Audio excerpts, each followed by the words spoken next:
Thursday afternoon in Paris, Serbia led by Nikola Jokic and Team USA led by LeBron James would face off for the chance to advance to that ever so prestigious Olympic gold medal game. And let me tell you guys that this game did not disappoint, and how could it? We got to watch some of the biggest stars in the game lay it all on the line for a shot at the biggest honor in the basketball world. In my opinion, it doesn't get better than winning a gold medal. Devin Booker might believe that winning an NBA title is harder to do than winning a gold medal, but that's in large part due to him playing for the most talented basketball team in the world, and also his beef with Noah Lyles, where Noah Lyles said this about the NBA. The thing that hurts me the most is that I have to watch the NBA Finals and they have world champion on their head. World champion of what? The United States? Don't get me wrong. I love the US at times. But that ain't the world. That is not the world. We are the world. We have almost every country out here fighting, thriving, putting on their flag to show that they are represented. There ain't no flags in the NBA. But even if what Devin Booker said about winning a gold medal was true for him, that doesn't take away from the pure emotion and passion that goes into this beautiful game during the Olympics. And with Team USA taking on Serbia, we got to see all of that on display as we learned something that nobody wants to admit. But first, you guys won't believe this, but you now have the chance to 1,000 times your money with Underdog Fantasy thanks to their newest way to play, Streaks. Streaks just so happens to be the newest way to play their highly regarded and really simple fantasy pick'em game. And starting a streak off is really simple. All you have to do is nail a basic 2-pick. Once you do that, hit 9 more picks in a row to 1,000 times your money. Follow me on IG or X if you want to see my own personal picks before anybody else, as I will be posting them. To maximize your time on Underdog Fantasy, once you download the app, be sure to use code COOP, because with code COOP, you can get up to $250 in bonus cash on your first deposit and a limited time bonus square, which only gives you more chances to win. Thank you, Underdog, for the sponsor. When I initially saw that Team USA would be matching up with Serbia for a chance to advance to the gold medal round, I was absolutely mortified. And I was even more mortified when I saw that there was a chance that the 7-foot Joel the Process Embiid might be missing the game due to ankle soreness. No Embiid would mean that Team USA would have just 2 available bigs for their game against Serbia, with those bigs being Anthony Davis and Bam Adebayo. It would also mean that Team USA would be without the player who arguably plays Jokic better than anybody on this planet. Even though Team USA is the most talented basketball team in the world, I knew that they would need all hands on deck to beat Nikola Jokic and this Serbian team that finished ahead of the USA in the Basketball World Cup last year, making it all the way to the finale of the entire tournament. And get this, during that same tournament, Serbia would be without a ton of key players, with Nikola Jokic being one of those key players that they were missing. Yeah, no big deal. This team was just missing a 3-time MVP.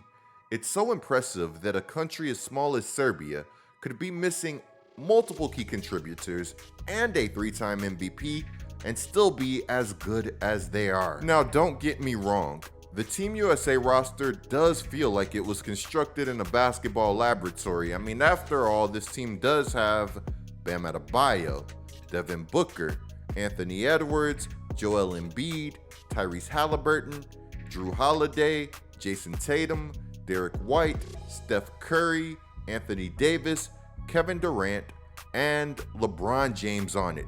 And Serbia's national team coach did call this team the best Team USA roster ever after actually coaching against the Dream Team. But at the same time, I thought that Joel Embiid raised an interesting, although terribly worded point, saying that when you look at the talent that Team USA has, there's equal talent on other teams. And he would continue saying that the talent that's on Team USA now, you have to understand that most of these guys are older. The LeBron now is not the LeBron that was a couple years ago, so it's a big difference. Everybody would also tell you, and you can see for yourself, the athletic LeBron dominant that he was a couple of years ago, it's not the same that he is now. I think that people get fooled by the names on paper, but those names have been built throughout their careers, and now they're older. They're not what they used to be. Now let's end that Joel Embiid quote right there. I don't agree with there being an equal amount of talent on other teams at all. The guys that are on Team USA, they make up the freaking Avengers. But I do agree with the sentiment that some of the superstars on Team USA just aren't as good as they were at their physical peak. But if you ask me, this makes the entire run for this team hit that much harder. We should not take what we have witnessed for granted, because what we have witnessed is something that we will never see again. Our Team USA superstars, those guys are nearing the end of their careers. This is everything I imagined it to be. Obviously, this is my first go around in the Olympics.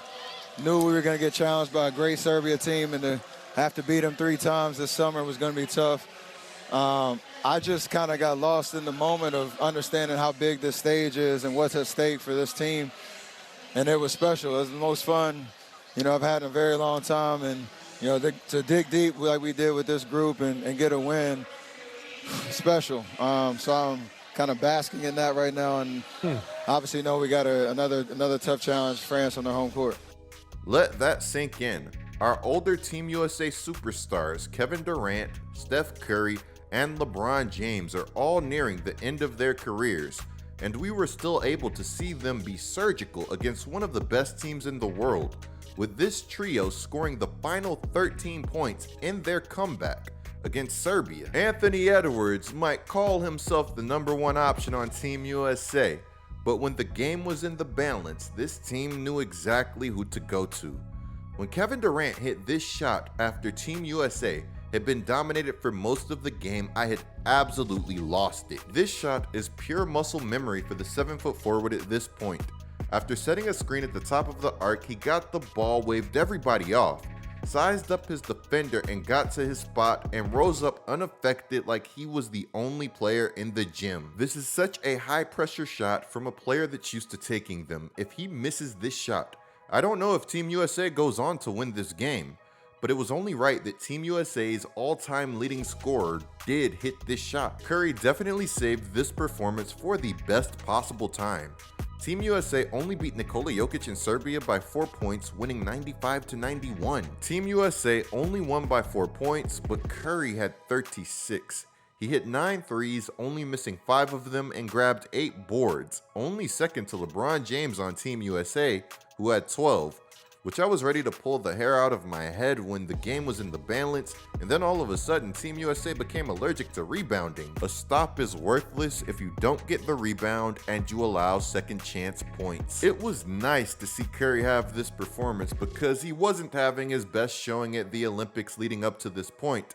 But I get it, you're in a new role, you're playing with new players, and you really don't have a lot of time to figure everything out. When it comes to basketball, I love everything about the Olympics except the length of the tournament. I understand why the Olympics can't be longer, but I really do wish that they could be longer because when it comes to basketball, the Olympics is as pure as it gets. So as good as some of the members of Team USA played, and as good as Team USA is, they better be grateful that Nikola Jokic, who put on a playmaking masterclass, scoring 17 points and dishing out 11 assists, had a poor shooting performance, going 7 of 17 from the field and 0 of 6 from 3. As you guys know, I'm a huge fan of Team USA, but this game they undoubtedly played with fire and almost got burned. Steve Kerr, I think that you're an awesome guy.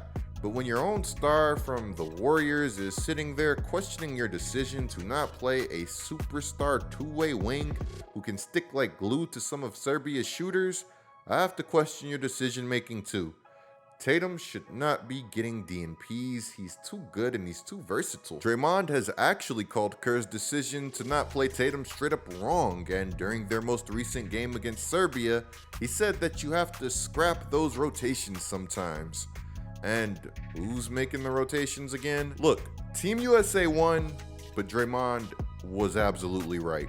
And again, I love Team USA, but man, these guys have their own flaws and are far from perfect. Nobody wants to admit this, but Team USA has a huge problem, and while they are able to out-talent certain teams now, what happens when they are no longer able to do so?